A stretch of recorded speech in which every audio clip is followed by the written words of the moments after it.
Well, good evening, folks. Welcome back to the farm. Boy, I tell you, it has been a stressful couple days, but happy to report finally, we have some blue skies and we can actually see some clouds, plural clouds, not just one monotone browny orange sky. So we've just been dealing with lots of local wildfires here, lots of like major thousands of hectares burning out of control. It's been just crazy. But it cooled off today. It's still been windy, but not as windy. And, I tell you, it makes a heck of a difference being 14 degrees instead of being like 24 degrees. And in fact, we were even up as high as 32 degrees here the other day, and things were just out of control. So anyways, hoping for a bit of respite, a wind shift here tonight occurring, and some cooler temperatures over the next couple of days. I know there's lots of folks, unfortunately, that they had to evacuate their homes, and some have, even worse, unfortunately, lost their homes. So that's absolutely awful. But we were pretty fortunate where we're at to have the high ground, so to speak, and not be, directly tied to the bush. Have a bit of clear ground between us and any kind of immediate hazards. So today was a bit of a preparedness day. We did spend some time in the garden. We got 100 hills of potatoes put in. And then I serviced the chainsaws and got new chain put on the chainsaws, just so that they're sharp and ready to go in case the guy needs to head into the bush and do a little bit of work. And looking at potentially, we've got some 1 cube totes, and we've got a little trailer that we used to use as a mobile chicken coop. I think I'm actually going to take the walls off of that thing and put a 1 cube tote on it and just have it as a additional source of mobile water, just in case a guy needs it. Potatoes for us.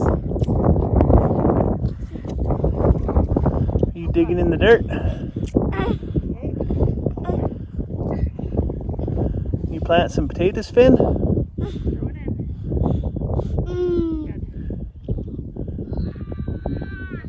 Well, it's now about 8:30 at night, and I tell you, this day just keeps getting better and better. It's I'm limping too. I'll tell you that story in a minute. But it's finally, look at that sky. Look at that. Yes, it is raining. And I hate the rain. But today I'm in love with the rain. We've been far too many days. It's far too dry. It's been far too windy. And there's not a lick of moisture in this grass, right? That grass that's there, when it greened up, soaked up every ounce of moisture there was. I couldn't be happier. This, whatever we're gonna get, 2 mils or whatever, I'll take it. It's not enough, but I won't complain. Anyway, so why am I hobbling? What's that all about? Well, so yesterday I was over at the barn actually, and we've been keeping, where's he at here? Everest, the young Great Pyrenees pup. We've been keeping him in the lambing pen beside the sheep, beside the barn. And again, it's just a proximity thing, just kind of training him to be around the animals. But while he's a young pup and he's influential and he's curious, I didn't want him directly in there, but I want him to have lots of room to spread his legs. And he's got access to the cattle water over there. So he's been in there. So I go to the barn and I get 2 scoops of food and I go to take it to him. And then I felt like I stepped on a landmine. But it wasn't landmine. It was a small, like 4 by 3 chunk of OSB. Oh, I'll get it right over here. I'll show you what it was. So here it is, right here. It's a 4 by 3 piece of OSB with the landmine in it, facing up like this. And I full stride just stomped on that. And I felt that nail touch bone. And just sends shivers down my spine thinking about it. Anyway, so I've been, trying to walk on the inside ball of my foot all day. But every once in a while I'll catch that outside edge and it's, doesn't feel good. Anyways, I'm happy to say with this little bit of rain, the wind has died down too at the same time. I tell you, that's probably the biggest advantage right now, because sure, it's been, like I said, with Friday was 32 degrees. And relative humidity of about 21. So some pretty volatile conditions. Just that alone. Never mind the 45 kilometer an hour wind with 60 kilometer an hour gusts. It was just getting out of hand. Anyways, I'm over here now. This is the little trailer I was thinking of. If you watch for a long time, you've probably seen this before. I used to joke I'd call this Cousin Eddie's house. If you watched the National Lampoon series, we had the RV. Anyways, so this was a mobile chicken coop that I got off a guy back when we first moved out here. And the door fell off because I was using it to move sheep. But not super well put together, right?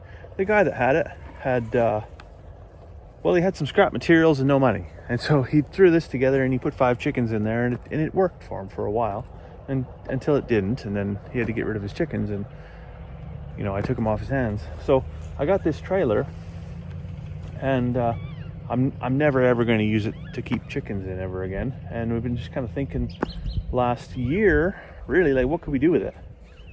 And recent events have definitely spurred on that thought that, well, maybe, you know, I could put a 1 cube tote right there over top of the axles, and I could put my trash pump up front, have a couple hoses, and be a pretty handy unit. Not necessarily for, you know, rural firefighting so much, but you know, even if a guy just, you know, had sheep in a paddock somewhere with no access to water, I could haul that thing over there, because we have another water trailer with I think it's 300 liter tank on it. And we use that to water trees and plants and things like that. So it is a pretty handy resource to be able to have water storage that's mobile, because I mean, I'm certainly not going to go buy a tank truck at the Ritchie Brothers sale. But the benefit of that would be that, you know, because I've got a couple cube totes, I got the trailer, I have a trash pump, I have some old fire hose. You know, I could multi-purpose that and actually make it so that in the event that something did go sideways, we were just that much more prepared. Anyways, it only took 5 or 6 minutes and it's done raining. You know what? That's okay. We're not getting rain here. It's moved off. Somebody else is getting the rain.